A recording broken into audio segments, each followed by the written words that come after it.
할렐루야, 좋은 아침입니다. 오늘은 목요일 25일 말씀 함께 보도록 하겠습니다.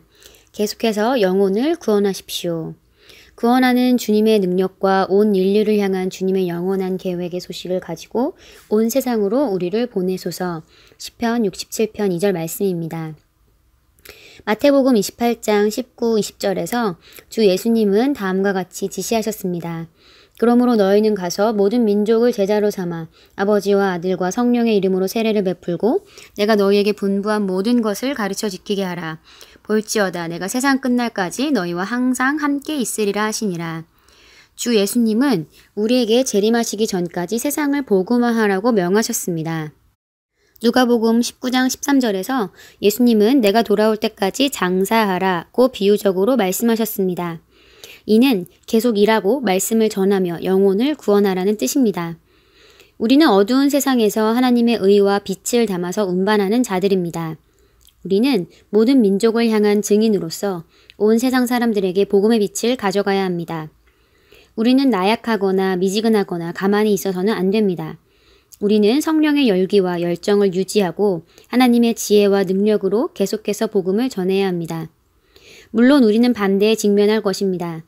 이 세상에는 우리에 맞서는 어두운 영역과 이 세상을 지배하는 대적들이 있지만 이 중에 어떤 것도 우리가 복음을 전달하지 못하게 놔두어서는 안 됩니다. 우리는 사도 바울과 같은 마음을 지녀야 합니다. 복음을 전해야겠다는 다음의 감동적인 확신과 결심을 읽어보십시오. 보라, 이제 나는 성령에 매여 예루살렘으로 가는데 거기서 무슨 일을 당할는지 나는 알지 못하노라.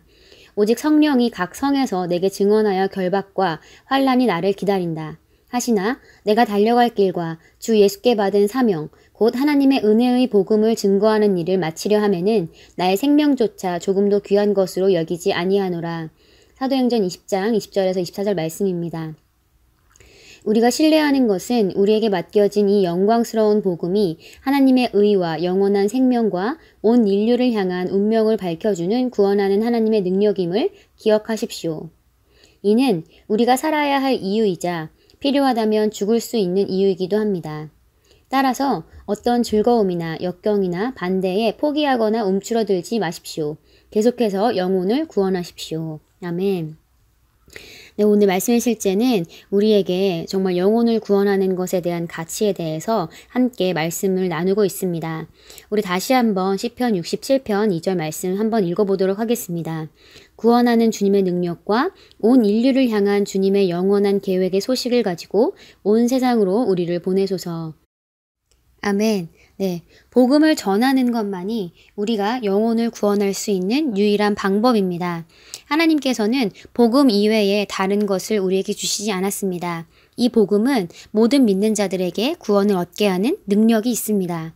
우리가 예수 그리스도의 복음을 이 세상 사람들에게 전달할 때 그들은 생명을 얻게 될 것이며 그 복음을 듣고 생명을 선택할 수 있는 그런 귀한 시간을 가지게 될 것입니다.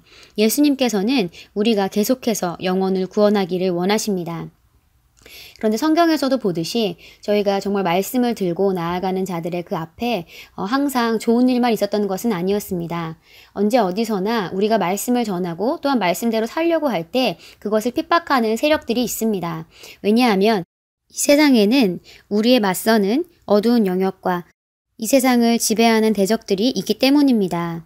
이 사단의 세력들은 우리가 복음을 전하는 것을 매우 싫어합니다. 그리고 그들은 우리가 복음을 전하는 우리의 발걸음과 우리의 영향력을 막으려고 애쓸 것입니다.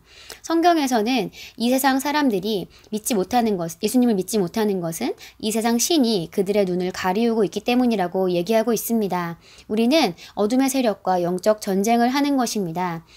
지금 내가 만나는 나의 이웃들에게 그리고 나의 가족들에게 이 복음을 전달할 자는 바로 나밖에 없다는 그런 긴급성을 우리가 가져야 하겠습니다. 하나님께서 바로 주님을 대신해서 우리를 이 땅에 보내셨습니다. 예수님께서도 말씀하셨습니다. 내가 이 땅에 온 것과 같이 내가 너희를 이 세상에 보낸다. 우리는 하늘로부터 보내진 대사들입니다.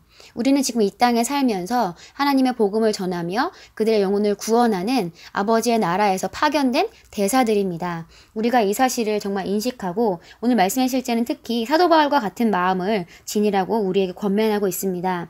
사도 바울이 사도행전 20장 20절 24절에서 정말 내가 내 앞에 무슨 일이 놓여 있는지 나는 알고 있다. 성령께서 각 성에서 나에게 증언하셨다. 결박과 환난이 나를 기다린다 하셨으나 나는 내가 달려갈 길과 주 예수님께 받은 그 사명, 그것을 위해서 복음을 증언하는 일에 내가 정말 전진하겠다. 그리고 내 생명조차도 귀한 것으로 여기지 않겠다 라고 한 이 사도 바울의 결심이 바로 오늘 저와 여러분의 결심이 되어야겠습니다. 예수님께서는 온 인류를 위해서 죽으셨습니다. 그리고 하나님께서는 온 인류를 위해서 자신의 하나밖에 없는 아들을 이 땅에 보내서 죽게 하셨습니다. 우리가 정말 주님이 우리를 얼마나 사랑하셨는지 안다면, 그리고 우리가 정말 주님을 사랑한다면 성경은 오늘 우리에게 이렇게 초청하고 있습니다. 네가 나를 사랑하느냐? 그렇다면 내 어린 양을 먹여라. 아버지께서는 지금 저와 여러분을 사랑하시지만 또한 지금 잃어버린 영혼들에게 정말 많은 관심을 가지고 계십니다. 저와 여러분은 어느 순간에 정말 하나님의 은혜로 이 복음을 듣고 하나님의 자녀가 되었습니다. 하지만 지금 이 순간에도 많은 사람들이 복음을 듣지 못하고 죽어가고 있습니다. 복음을 전하는 자가 없어서 듣지 못하고 정말 듣지 못하기 때문에 믿지 못하는 이러한 일들이 저와 여러분이 살고 있는 이 시대에 일어나고 있습니다. 저와 여러분이 만나고 있는 모든 사람들에게, 내 주변에 있는 사람들에게 복음을 전해야 될 책임을 가진 사람은 바로 저와 여러분입니다. 오늘 이 시간 다시 한번 영혼들을 묵상하시고 그 영혼을 향한 그 아버지의 마음을 묵상하시면서 하나님께서 정말 나를 통해서 어떤 일을 하기를 원하시는지, 아버지께서 나를 통해서 어떤 영혼을 만나기를 원하시는지, 아버지께서 나를 통해서 이 땅 가운데 얼마나 아름다운 일들을 하기를 원하시는지 그것을 묵상하는 시간을 가지신다면 정말 주님과 함께 이 땅에서 동역하는 동역자로서 우리가 오늘 하루 더 정말 효과적인 사역을 할 수 있게 될 것입니다. 주님은 우리를 통해서 그분의 아름다움을 나타내기를 원하십니다. 그리고 이 세상은 우리를 기다리고 있습니다. 이 세상은 하나님의 임재를 운반하는, 복음을 전달하는 우리를 기다리고 있습니다. 그들은 우리를 통해서 복음을 듣기를 원하고, 그들은 우리를 통해서 하나님의 임재를 경험하기 원하며, 그들은 우리를 통해서 하나님의 사랑을 경험하기 원하고 있습니다. 오늘 저와 여러분이 정말 하나님의 뻗쳐진 손으로서 이 땅 가운데 그리스도의 대사들로서 정말 온전하게 기능하는 하루가 되기를 축복합니다. 우리 함께 오늘 기도하겠습니다. 주 예수 이름으로 저는 온 세상 사람들이 복음을 받을 때 하나님의 의와 영원한 생명과 불멸이 오늘날 온 세상의 사람들에게 밝혀진다고 선언합니다. 저는 인간들의 삶에 들이운 사탄의 권능을 깨며 그리스도의 영광스러운 복음의 빛이 그들의 심령이 비춰준다고 확신합니다. 아멘.